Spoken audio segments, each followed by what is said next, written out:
And there it is, the Lamborghini Countach. Lamborghini Countach, I think I made a video 1 year ago, I suspect right now, about the building up of the model. It was the enthusiast model kit from Fujimi, so it is not the latest Aoshima that surely is much more easy to build up. This was a quite older model made by Fujimi, and it was a kind of, I dare to say, wannabe model, because they featured a lot of detail and a lot of options that were really hard to place in position, you know. I don't want during this video show you the opening stuff, because as you've seen in the previous picture that I posted of this model, this is completely openable car, so you can open all the doors of this car. I made both the doors, the engine deck, and the front wheelbase, the front trunk, you know, with magnets, in the way that if you move the model, everything stay in position and don't move, you know. So it's a micro magnet. It's something that you can buy online. I have this one, you know. It's I think it's nearly 100 micro magnets that stick very good to ordinary metal pins like this, so you can organize your hinges and working doors and so on. I use it quite often right now because they are extremely easy to work with. It is not to apply with a little glue, and so you can open up all your model and let them remain closed unless you go there and you deliberately want to open it up, you know, so for exhibitions and so on. But when it is closed, the model is standing up and nothing moves, you know, nothing floats away. The build-up was extremely complicated.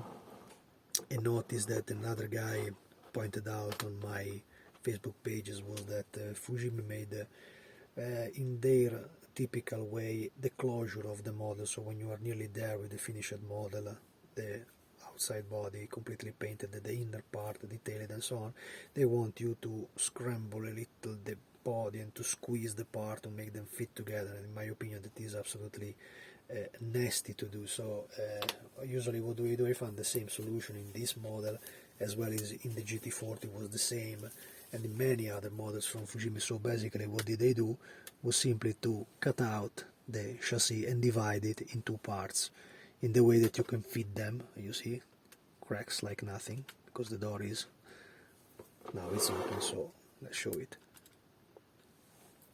Open completely, you can see the inner part. Let's go here and show it up. There you see. Yeah, it's worth it, you know, to work a little with these micro magnets. And then it remains in position. I just say it remains in position. I say it remains in position. You have to press it. It's so thin plastic, so sensitive, so delicate, you know. What to say? It's I loved the countach. It was a myth of my childhood. I had a poster in my room of this car, and the build-up is absolutely not so easy at all. It's a very complicated kit to close and finish. So if you want to finish the model as I did, like a full opening one, it will be a little bit complicated, mostly because also the area of the doors, this area of the frames, is extremely thin and undetailed, so this part have to be a little reshaped. You have to force a little the plastic. My model had the A-pillar in front of this broken, so it was a little bit complicated to keep it straight to the end with the proper shape, but at the end they did, and they wanted to have a blue Lambo. For me, is one of the nicest color they ever had on this supercar of the 80s. It's also very nice to make the confrontation with the other models in the same scale to see which is the real dimension of a countach compared to modern car. If you already took, for example, the body of Porsche 997,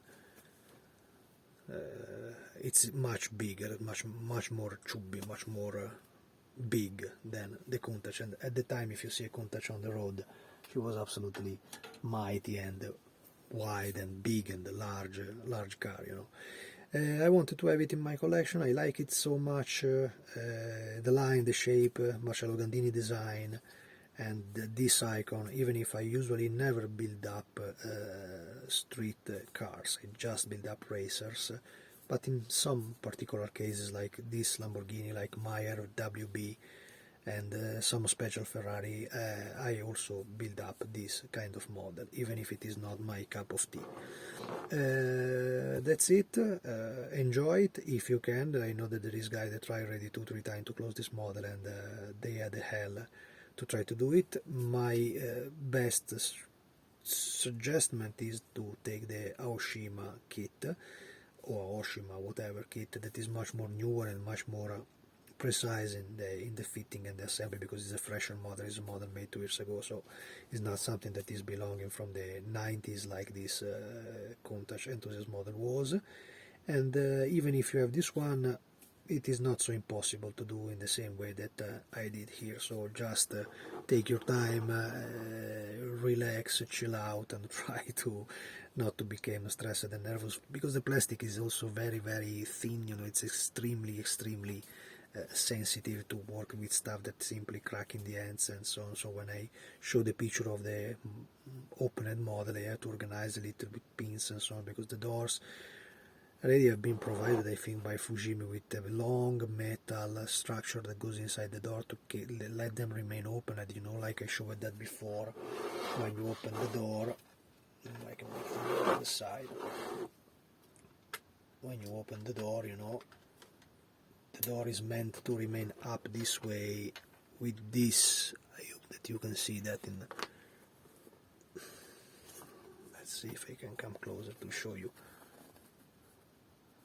With a special hinge that they did, but is anyway a little bit tricky, complicated. I mean, it's not stable stuff. You see that it's clearly something not meant to be opened and closed several times like a die-cast model. So it's just something that you can make when you want to show up the model in contest completely open and nobody touch it, you know, because it's extremely fragile material. Anyway, that's it. I love the model. Like I said, the countach is a countach, so you absolutely have to get one in your collection. And thanks for watching, and see you in the next.